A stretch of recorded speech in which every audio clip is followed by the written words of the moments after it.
ஸ்ரீ குருபியோ நமக. பஞ்சாட்சர அட்சதை என்னும் தலைப்பில் உள்ள மெய்ப்பொருளை பற்றி இங்கு சற்று சிந்தித்து பார்க்கலாம். அந்தம் நடுவிரல் ஆதி சிறுவிரல் வந்த வழிமுறை மாறி உரை செய்யும் செந்தமிழ் ஆதி தெளிந்து வழிபடும் நந்தி இதனை நவமுறைத்தானே என்று திருமூலர் தம் திருமந்திரத்தில் சொல்லியுள்ளார். அந்தம் நடுவிரல் ஆதி சிறுவிரல் கையில் உள்ள 5 விரல்கள் நமசிவாய என்ற பஞ்சாட்சரத்தை குறிக்கும். இதில் ஆதி என்பது ஆரம்பம் என்றும் அந்தம் என்பது முடிவு என்றும் பொருள் கொண்டால், ஆதி சிறுவிரலில் ந என்னும் அட்சரம் தொடங்கி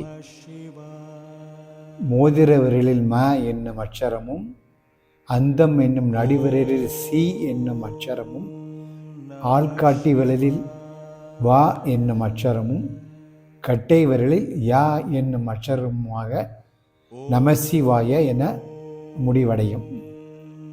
அதாவது நம என்னும் ஆதி சிறுவிரல் மற்றும் மோதிர விரல் மூலமாக தொடங்கி சிவாய என்று அந்தம் நடுவிரல் ஆள்காட்டி விரல் மற்றும் கட்டை விரல் வழியாக நாவின் வழியே நமசிவாய என்று வெளியே குரலாக உச்சரிக்கப்பட்டு முடிவடைகிறது. குரல் எவ்வாறு உருவாகிறது என்று விஞ்ஞானம் சொல்கிறது. நுரையீரலில் இருந்து காற்றோட்டத்தால் குரல் உருவாகிறது. நுரையீரலில் இருந்து காற்று அதிக வேகத்தில் குரல் மடிப்புகளின் வழியாக வீசும்போது குரல் மடிப்பு அதிர்வரும். அதிர்வுகள் குரல் என்று சொல்லாக வாயு வழியாக அதுவே நமசிவாய என்று வெளியில் ஒலிக்கும். வந்த வழிமுறை மாற்றி உரை செய்யும். இவ்வாறு வந்த வழிமுறையை மாற்றி உரை செய்யும்.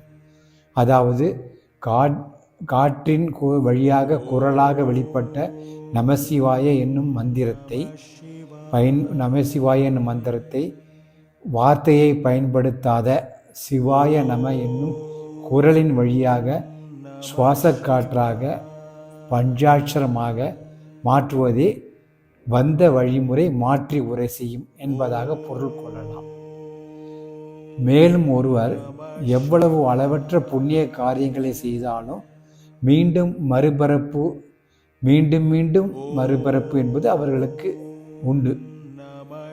எவர்கள் சப்தமில்லாமல் சிவம் என்று இடைவிடாது சொல்கிறார்களோ அவர்களே மறுபிறப்பில்லாத சிவலோக பதவியை அடைவார்கள் என்று கருட புராணத்தில் ஒரு குறிப்பு இருக்கிறது.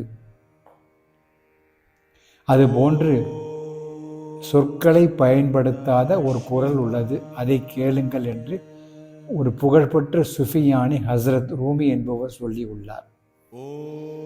இவ்வாறு நாவின் வழியே வெளிவந்த வழிமுறையை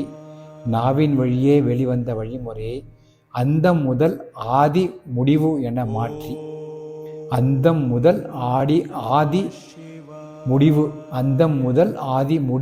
மாற்றி நமசிவாய என்ற நாவினால் வெளியில் உரை செய்ததை சிவாய நம என வாசியால் அதாவது மூச்சால் உள்ளே இடைவிடாது உரை செய்து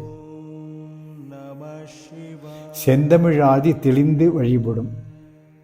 இதற்கு நம என்னும் நாமத்தை நாவில் ஒடுக்கி சிவம் என்னும் நாமத்தை சிந்தையுள் ஏற்ற பவமது தீரும் பரிசும் அது அற்றால் அவமதி தீரும் அரும்பிறப்பன்றோ என்று திருமூலர் தம் மற்றொரு திருமன்றத்தில் உரைத்தபடி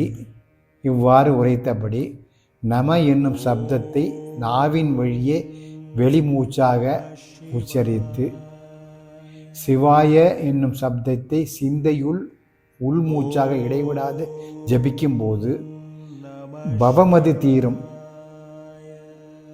பவம் என்பதற்கு இருமை என்று பொருள் உள்ளது.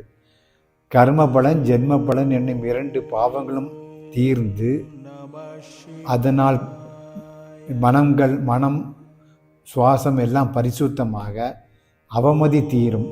அறியாமை என்னும் இருள் விலகி மீண்டும் பிறப்பில்லாத பெருவாழ்வை அடையலாம். அதாவது கலப்படமற்ற தூய தமிழ் போன்று ஆதி சிவம் இதுவே என தெளிந்து வழிபடும்படி நந்தி இதனை நவம் உரைத்தானே. நந்தி என்னும் பதத்திற்கு குரு என்று பொருள் உள்ளது. நவம் என்னும் பதத்திற்கு புதுமை என்று பொருள். ஸோ நந்தி என்னும் குரு நவம் என்னும் புதுமையாக எமக்கு உரைத்தானே. இவ்வாறு சிவாய நம என்று வாசியால் இடைவிடாது உச்சரிக்கும் போது, அவ்வாறு மாற்றி உரை செய்யும் போது சிவாய நம என்னும் பஞ்சாட்சர மந்திரமாக அது கைகளில் ஒளியால் ஒளிர, அதுவே சிவாய நம என்னும் மந்திர ஓசையாக நாசியின் வழியே இயங்கும் ஒவ்வொரு மூச்சிலும் ஒலிக்க, அதன் மூலம் கைகளின் ஆற்றலும் நாசியில் இயங்கும் மூச்சின் ஆற்றலும், அதாவது ஒளியும் லைட் அண்ட் சவுண்ட் ஒன்றாக, அது விநாயகப் பெருமானின் தும்பிக்கையின் சக்திக்கு நிகராக. எவ்வாறெனில், விநாயகப் பெருமானின் தும்பிக்கை கைகளின் ஆற்றலாகவும் நாசியின் ஆற்றலாகவும், அதாவது ஒளியும் ஒரு சேர இயங்கி அருள் ஒளியாக வெளிப்பட்டு கொண்டிருப்பதை போல், ஆற்றலின் ஓங்கிய அருள் பெரும் ஜோதி என்று வள்ளல் பெருமான் தம் அகவலில் பாடியது போன்று ஓங்கி நிற்கும். அதன் காரணம் அத்தகையோர் மானுடர் ஆக்கை வடிவே சிவலிங்கமாக கைகள் சிவாய நம என்னும் 5 எழுத்தை உள்ளடக்கிய பஞ்சாட்சரமாகவே ஆகிவிடுகிறது.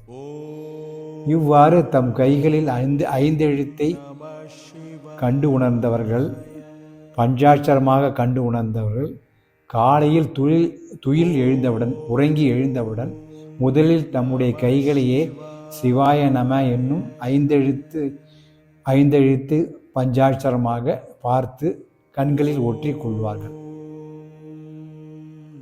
இது இப்போதும் வழக்கம் இருந்து கொண்டிருக்கிறது. அதுபோன்றே மஞ்சள் அரிசியாக வெளியில் இருந்ததும், அதாவது அரிசியும் மஞ்சளும் கலந்த மஞ்சள் அரிசியாக வெளியில் இருந்ததும், இத்தகையோரின் பஞ்சாட்சர கைக்குள் வந்த பின்னர்தான் அதுவும் ஆசீர்வாதம் செய்யப்படும் பஞ்சாட்சர அட்சதையாக ஆகிவிடுகிறது என்பதை மெய்ப்பொருளாக கொள்ளலாம். திருச்சிற்றம்பலம்.